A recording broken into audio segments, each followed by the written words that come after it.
What's going on, everybody? My name is Derailious. Welcome back to another video. Today we're going to be going over the new items in Floor 7 and how specifically you can use them to improve your build. Whereas the other two videos kind of just went over generally what these items are, this one is going to be very specific on how to use them, as well as talking about some new items that I didn't actually get to in my previous videos, notably a new talisman and the One for All enchant, which actually has come out and can change the game, usually with bows. Before we begin, I do want to make the note, only a small percentage of you guys are subscribed. So if you can hit that button down below, it really does mean a ton. We're shooting for 7,000, and I honestly think it would be possible with this video. So thank you guys so much. It really does mean a ton. Without further ado, though, let's get right into this guide. So first off, we're going to be talking about the ways to improve armor.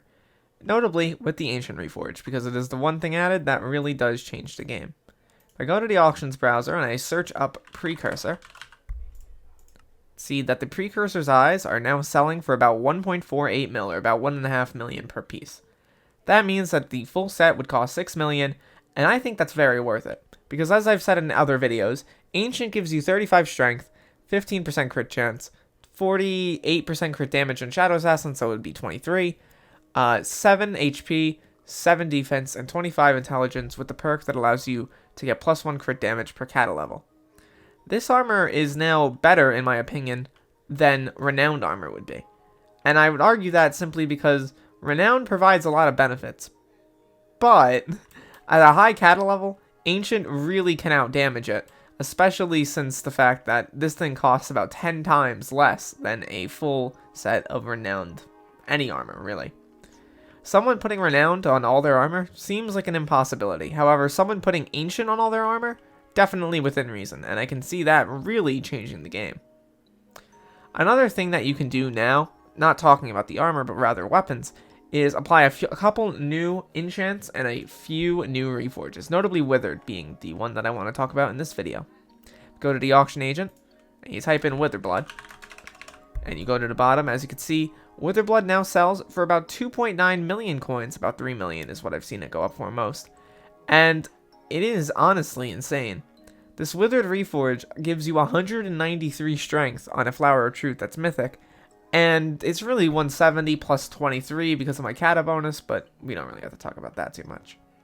This thing now outperforms the Livid Dagger in a really cool way. If I teleport over to the Dragon's Nest, you can see that when I hit a mob with my Livid Dagger, we're going to try to probably test this on 2 watchers, I do 106k. When I hit the mob with my Flower of Truth, I do 125k. And that's with no other special bonuses or applications happening. Since I hit it on my first time, Soul Eater didn't actually apply. And this is with the Livid Dagger having crit 6, compared to the crit 5 of the Flower of Truth.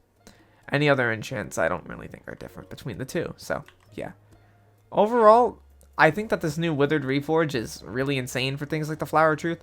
Weapons with high strength really needed a bit of a buff, again, because they can't really outdamage something with high crit damage like the Livid Dagger, and now they can. And I think it's really good. I have to do further testing on Withered with the Livid Dagger, but overall I think it's a great Reforge that you should probably get on all weapons, since it's basically a cheaper version of Fabled, if I'm not mistaken. On top of this, we also have some new accessories, which I think are actually really useful at the end of the game, notably for making items and catacomb grinding a little bit easier. First off, you go to the auction agent, you can see a very expensive one, which I don't actually recommend everyone get, because why would I recommend it, is this new auto Recombilator. It is always at least legendary, and it can be upgraded to mythic, and I think that's good enough as is, because, well, if you put speed on it, you can see it gives you 16 HP, 4 defense, 4 speed. That's nuts outside of dungeons, and it's another dungeons accessory, which is really cool. But what's really nice about it as well is it grants you a 1% chance to automatically recombobulate drops you get from enemies. If you get your hands on one of these, you can very easily make a ton of money with Catacombs drops. Having the chance to get a mythic item out of Catacombs is going to really spice up the market, and I think that's a great thing overall. As well, we have another new accessory over here, the Catacombs Expert Ring. It increases Catacombs dungeon experience by 10%. I don't believe it stacks with the Scarf Thesis or Grimoire or anything like that, but it is crafted using a bunch of Wither Catalyst. I'm pretty sure it's 3 in every slot of the 8 exterior slots, which would be 9, 18, 24 Wither Catalysts. 24 Wither Catalyst is a high amount of money. It'll be almost 40 million. However, I do believe the price will drop with time. I could see it easily becoming 20 million or less. So, yeah, that's that. As well, we have 2 new enchants I want to go over. One that I do not have on Olive Dagger, but one that I do have on the Flower of Truth, Soul Eater. And I'm going to be talking about them in their post-nerf state, notably Soul Eater, which got hit with a massive nerf.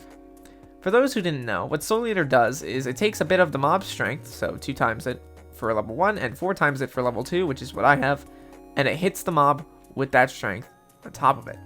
Now, why this is really strong in dungeons and not that strong outside of dungeons is because mobs in dungeons generally have a lot of strength. What's good about Soul Eater, though, is as the game keeps getting harder, as new island content is added, and as new mobs get introduced, Soul Eater perpetually becomes stronger. And this is because strength is an exponential stat, in the sense that if you add 1,000 strength, you're not adding 1,000 damage, you're adding a lot more. And every point of strength you get is more useful than the previous. Because of this, as the game gets harder and as there are higher and higher levels of health and strength introduced, you will be doing perpetually more damage with Soul Eater. That's why in things like, I don't know, the End, Soul Eater only adds about 4,000 damage. In Dungeons, it adds close to 400,000 or more, making it a really viable enchant for only 4 million on the auction house. If you look it up, type in Soul, you can see that Soul Eater is currently going for 80 million coins, as you can see for Soul Eater 5. But Soul Eater 1 is going for about 4 million, 3.7, 3.8, 3.9 million is what I see it for most. So, yeah. Next up is the enchant One for All.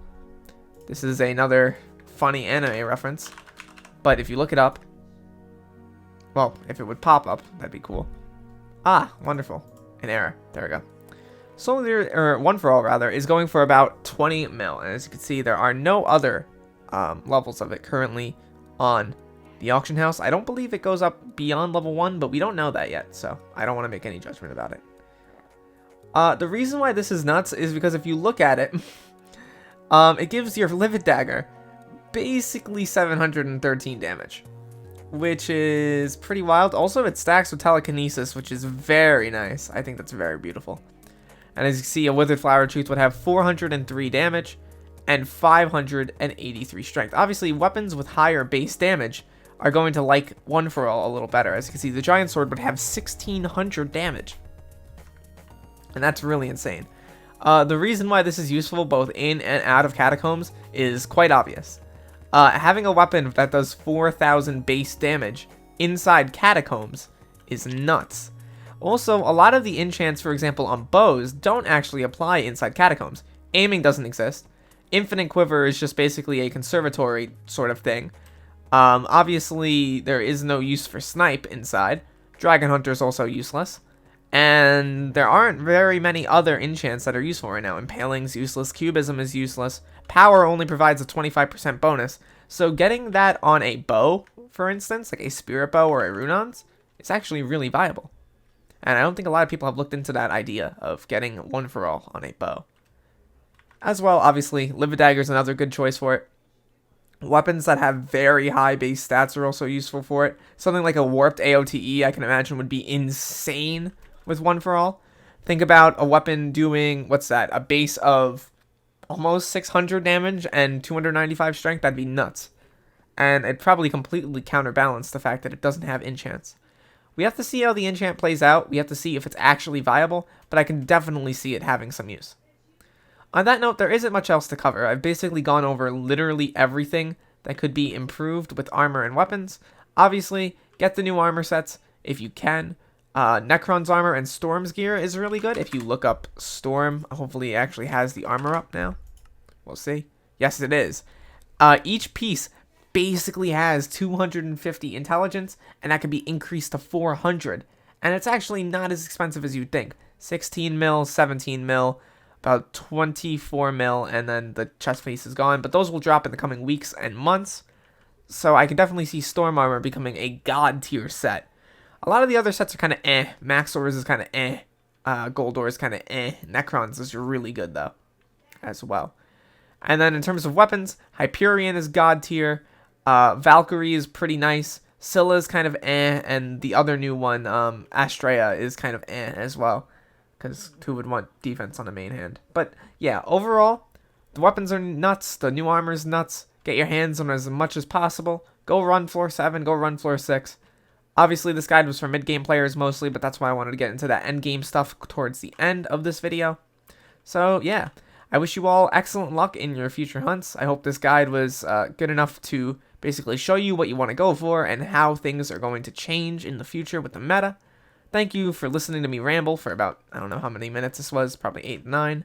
And yeah, on that note, I'll see you all in the next video. Peace out, everybody.